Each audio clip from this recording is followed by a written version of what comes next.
Brazilian civil police uncovered a hidden crypto mining operation in the Complexo do Lins neighborhood of Rio de Janeiro, a known stronghold of the Comando Vermelho criminal faction. The discovery came during Operação Contenção, an operation targeting armed territorial control, drug trafficking, and organized crime. The investigation led to 10 arrests, including a local trafficking manager who was wounded in a confrontation. The mining setup was found behind a market and included 32 high-performance machines. These devices were allegedly used to mine cryptocurrencies, generating revenue for the criminal group. The operation's location and infrastructure suggest a deliberate strategy to use stolen power and controlled territory to sustain continuous mining activity.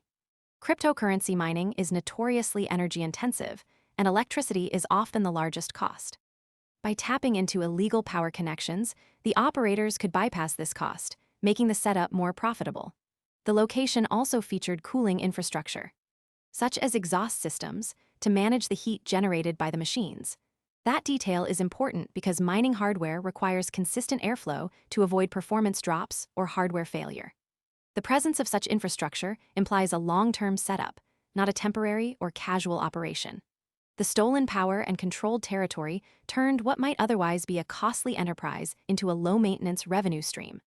This model could allow criminal factions to monetize their territorial control through crypto mining, a development that could have broader implications for both law enforcement and the crypto industry.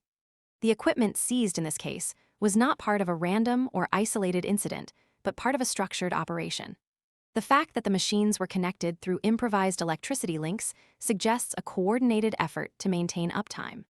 The Comando Vermelho is known for its aggressive tactics and territorial dominance, and this operation. Most people arrive after the move is obvious and the easy upside is gone. We focus on serious crypto education and high-quality signals before the crowd rushes in, so you can understand the setup earlier and move sooner. If you want that edge, visit the link below now. Shows how they may be adapting to new economic opportunities.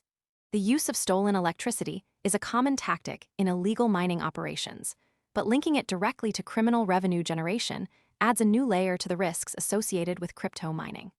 The seized hardware and the details of the operation provide a clear example of how organized crime can exploit the energy demands of crypto mining to fund illicit activities.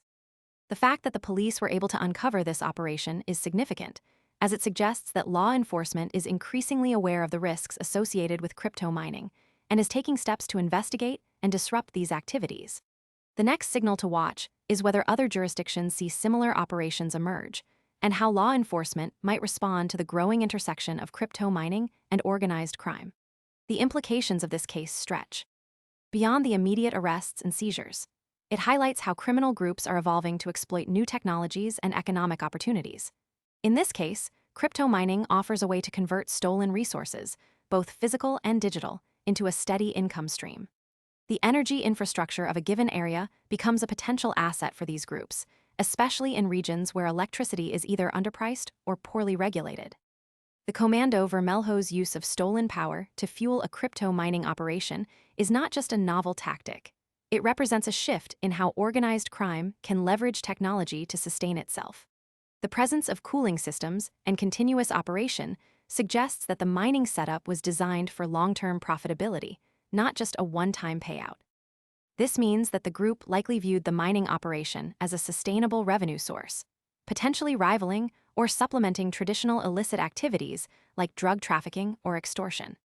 The integration of crypto mining into the criminal economy could also complicate enforcement efforts, as the digital nature of the transactions makes it harder to trace the flow of funds.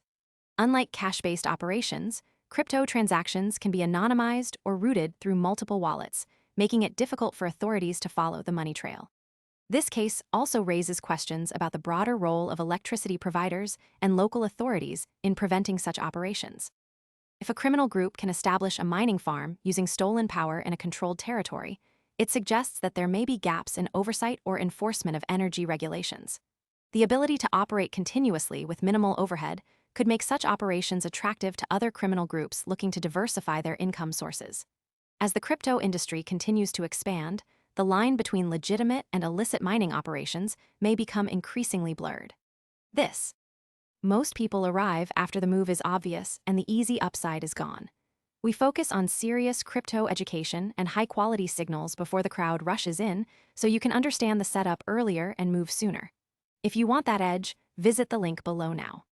CASE serves as a warning that the same infrastructure and technologies that enable innovation can also be weaponized for criminal purposes. The response from law enforcement will likely shape how this trend develops in the future. If authorities continue to investigate and dismantle these operations, it could deter other groups from following suit. However, if enforcement remains limited or reactive, similar operations could proliferate in other regions with similar conditions. The stakes are high, not just for law enforcement, but for the broader crypto ecosystem. As more countries consider regulating crypto mining or imposing energy consumption limits, the potential for criminal exploitation remains a key concern.